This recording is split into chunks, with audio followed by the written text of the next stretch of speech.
हिम्मत मत हारिए और जहां आपका जो जोश है उसको ठंडा मत पड़ने दीजिए। काम आखिर में है। 28 फरवरी 2025 को सीबीटी की मीटिंग में पेंशनर्स के मुद्दे पर कोई बात नहीं। दोस्तों नमस्कार। बुढ़ापा जीवन का वह पड़ाव है जब हमारी कमाई के साधन कम हो जाते हैं और स्वास्थ्य संबंधी खर्चे बढ़ जाते हैं। ऐसे में पेंशन एक ऐसा सहारा बनती है जो हमें आर्थिक रूप से आत्मनिर्भर रखती है। भारत में कर्मचारी पेंशन योजना ईपीएस 95 लाखों सेवानिवृत्त कर्मचारियों के लिए आर्थिक सुरक्षा का एक महत्वपूर्ण स्तंभ है। आपको बता दूं कि एनएसी शीर्ष नेतृत्व माननीय श्रम मंत्री जी के निमंत्रण पर दिनांक 21 फरवरी 2025 को मंत्री महोदय से विचार विमर्श पर मंत्रालय में उपस्थित होकर सौहार्दपूर्ण सकारात्मक वार्ता की गई। राष्ट्रीय अध्यक्ष आदरणीय राउत साहब से जानकारी प्राप्त हुई कि श्रम मंत्री जी ने अतिशीघ्र पेंशन बढ़ोतरी किए जाने की बात कही है। माननीय श्रम मंत्री जी ने कहा कि थोड़ा इंतजार करें, हमारा मंत्रालय जोर शोर से इस पर कार्य कर रहा है।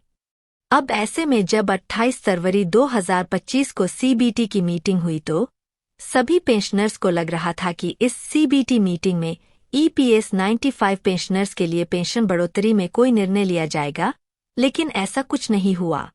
आपको बता दूं कि ये बात पहले ही 21 फरवरी 2025 को जो मीटिंग माननीय श्रम मंत्री जी के साथ हुआ था उसमें ही राष्ट्रीय अध्यक्ष आदरणीय राउत साहब को जानकारी प्राप्त था कि 28 फरवरी 2025 को सीबीटी की मीटिंग में पेंशनर्स के मुद्दे पर कोई बात नहीं होगी।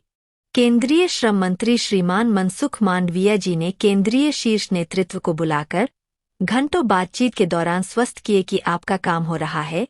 उन्होंने कहा कि और कुछ समय हमें दे। केंद्रीय श्रम मंत्री जी ने एनएसी शीर्ष नेतृत्व के सामने अपनी सरकार की असमर्थता व्यक्त किए कि जिसका कुछ कंट्रीब्यूशन नहीं है उसे सरकार 2,500-3 हजार पेंशन के रूप में दे रही है। आपका कंट्रीब्यूशन हुआ है, अवश्य आपको मिनिमम पेंशन और हायर पेंशन के लिए हम प्रयासरत है। अतिशीघ्र आप सबका 4 सूत्री मांग मंजूर कराकर आपको हमने जो वादा किए हैं वह पूरा करेंगे। अब 28 फरवरी 2025 को सीबीटी की मीटिंग में पेंशनर्स के मिनिमम पेंशन मुद्दा क्यों नहीं था और आगे क्या करना है पेंशनर्स को, कमांडर अशोक राउत जी ने इस पर क्या कुछ बताया है, सुनिए अशोक राउत जी से।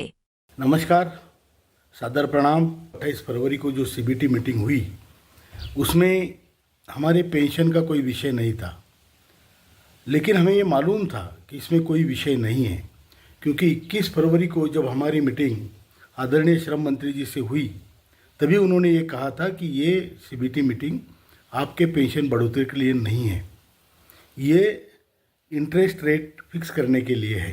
ये उन्होंने तभी कहा था। मैंने उसके बाद शायद एक आध वीडियो हमने बनाया भी था और राजीव जी ने भी बनाया था।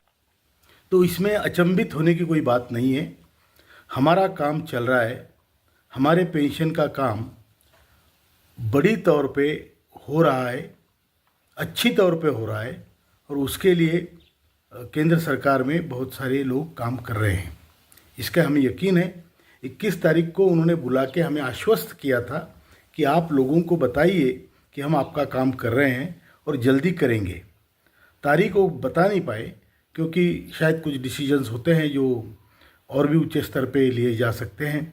तो उन्होंने ये कहा है और इसलिए आप सबको मैं हाथ जोड़ के विनती करता हूँ कि निराश मत होइए, आपका काम हो रहा है और उसके लिए हम सभी कटिबद्ध है ये काम कराने के लिए। आने वाले समय में बेलगाम में हम तकरीबन 100 शुगर चीनी मिलों का बड़ा सम्मेलन करने जा रहे हैं। भावनगर, वलसाड़ में भी बड़ी बड़ी मीटिंगें हो रही है। ओडिशा में, विशाखापट्टनम, आंध्र प्रदेश में भी बड़ी मीटिंगें होगी। निश्चिंत रहिए, आपका काम हो रहा है, हिम्मत मत हारिए और जहां आपका जो जोश है उसको ठंडा मत पड़ने दीजिए। काम आखिर में है, होने वाला है और यकीन रखिए, ईश्वर पे भरोसा रखिए। धन्यवाद।